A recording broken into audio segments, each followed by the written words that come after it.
அண்மை செய்தியை பார்த்துக் கொண்டிருக்கிறோம். ராமேஸ்வரம் வந்துள்ள பிரதமர் மோடிக்கு பாஜக தொண்டர்கள் உற்சாகமாக வரவேற்பளிக்கக்கூடிய காட்சிகளை பார்த்துக் கொண்டிருக்கிறோம். ராமேஸ்வரம் வந்துள்ள பிரதமர் மோடிக்கு பாஜக தொண்டர்கள் உற்சாகமாக வரவேற்பளிக்கிறார்கள். ரோட் ஷோவாக தற்போது பிரதமர் மோடி சென்று கொண்டிருக்கக்கூடிய சூழலில் அவருக்கு பாஜக தொண்டர்கள் உற்சாக வரவேற்பு தெரிவிக்கிறார்கள். கையசைத்து தங்களுடைய மகிழ்ச்சியை வெளிப்படுத்திக் கொண்டிருக்கிறார்கள். அந்த காட்சிகளை பார்த்துக் கொண்டிருக்கிறோம்.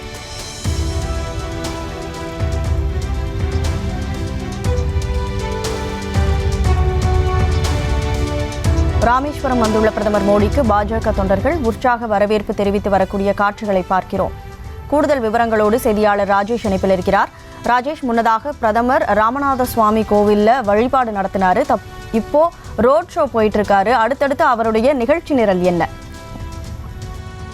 வணக்கம். பிரதமர் நரேந்திர மோடி அவர்கள் தற்போது ரோட் ஷோ வழிநடக்க அவருக்கு பாஜக தொண்டர்கள் மற்றும் பொதுமக்கள் அவரை வரவேற்கக்கூடிய அந்த காட்சியை பார்க்கின்றோம். பாஜக தொண்டர்கள் கையில் பாஜகவினுடைய கொடிகளை ஏந்தி உற்சாகமாக கையசைத்து பிரதமர் நரேந்திர மோடியை வரவேற்கக்கூடிய அந்த காட்சியை நாம் பார்த்துக் கொண்டிருக்கிறோம். ராமநாத சுவாமி கோவிலில் சாமி தரிசனத்தை முடித்துவிட்டு பிரதமர் நரேந்திர மோடி அவர்கள் தற்போது ராமேஸ்வரம் அந்த பேருந்து நிலையம் அருகில் அமைக்கப்பட்டிருக்கக்கூடிய மேடையை நோக்கி சென்று கொண்டிருக்கிறார். அந்த நேரடி காட்சிகளை நாம் பார்த்துக் கொண்டிருக்கிறோம். தமிழகம் வந்திருக்கக்கூடிய பிரதமர் நரேந்திர மோடி அவர்கள் தமிழக பாரம்பரிய உடை அணிந்து அவர் வந்திருக்கின்றார். பிரதமர் நரேந்திர மோடியை வரவேற்று பாஜகவினுடைய கொடிகளும் வரவேற்பு பதாகைகளும் வைக்கப்பட்டிருக்கிறது. சாலையின் இருபுறமும் ஆயிரக்கணக்கான பாஜக தொண்டர்கள், நிர்வாகிகள், பொதுமக்கள் குவிந்திருக்கக்கூடிய அந்த காட்சியை பார்க்கின்றோம். சாலையின் குறுக்கே யாரும் சென்றுவிடக் கூடாது என்பதற்காக தமிழக காவல்துறையினர் பலத்த பாதுகாப்பையும் கொடுத்திருக்கின்றார்கள்.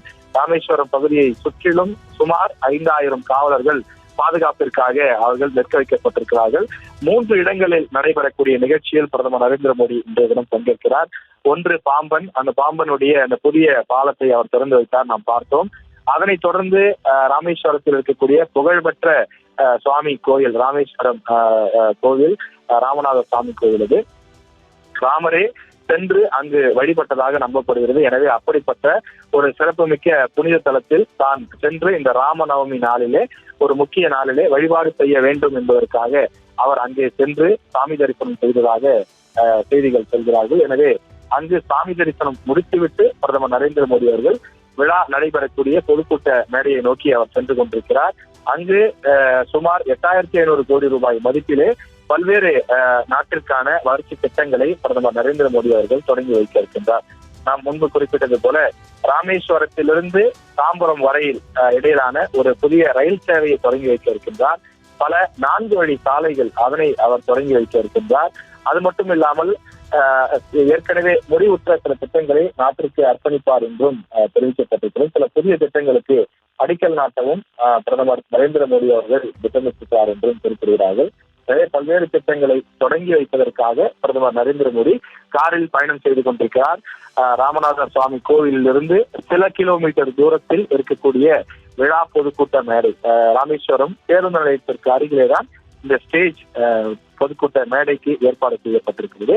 அந்த இடத்திலும் ஆயிரக்கணக்கான பாஜக தொண்டர்கள், நிர்வாகிகள் அவர்கள் அமர்வதற்கான இருக்கைகள் போன்றவையெல்லாம் பெறப்பட்டிருக்கிறது. மேடையிலே அமர்வது யார் யார் என்ற அந்த பட்டியலும் ஏற்கனவே தயாராகி இருக்கின்றது. தமிழக அரசு சார்பில் அமைச்சர் தங்கம் தென்னரசு பங்கேற்பார் என்று தெரிவிக்கப்பட்டிருக்கிறது. பாஜகவினுடைய முக்கிய நிர்வாகிகள் பங்கேற்க இருக்கின்றார்கள்.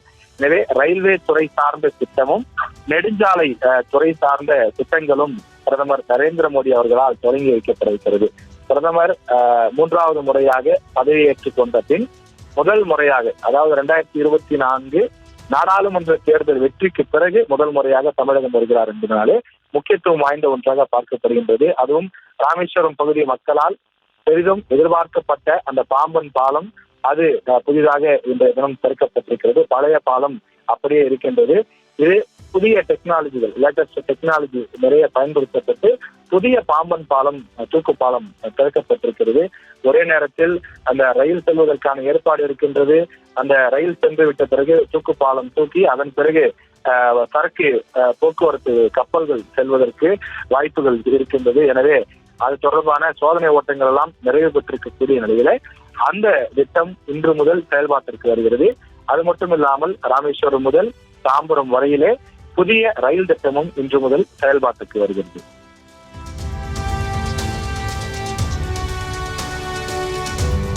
விவரங்களுக்கு நன்றி ராஜேஷ்.